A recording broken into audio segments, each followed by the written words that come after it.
Mckenzie cervical spine repeated side flexions. This is a good exercise for a lateral derangement or a lateral disc prolapse in the cervical spine. This type of problem can cause neck and shoulder pain. If the prolapse is severe, then the pain can also go down the arms. It comes from the Mckenzie assessment and treatment philosophy. Undertaking this exercise, you need to have been assessed by a physiotherapist who is Mckenzie trained, as doing this exercise with the wrong type of problem can make things worse. This exercise is all about post-exercise symptom relief, or what is known as centralisation, which is when symptoms move away from the periphery and closer to the midline of the neck.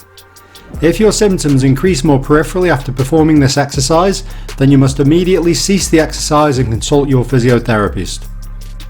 If you get any blurred or double vision, feeling sick, feeling dizzy, passing out, numbness in your tongue, or any problems with swallowing, then don't perform this exercise.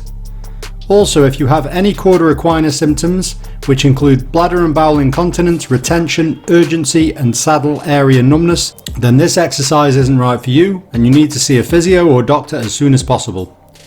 If you're unsure, then don't perform this exercise until you've seen your physio or doctor. Ideally sitting in a chair, looking straight ahead, tuck your chin in very slightly by gliding your head backwards. Don't tip your head back or forwards. Maintain this position throughout the movements of the exercise. Next, side flex your neck to the painful side so that your ear is coming closer to your shoulder without your shoulder raising up. Once you can't go any further, then return to the start position slowly by reversing the procedure.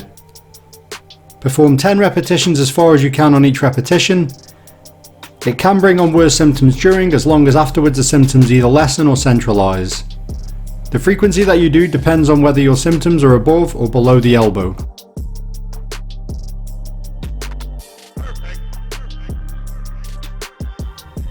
For above the elbow, you should do 10 repetitions every 2 to 3 hours.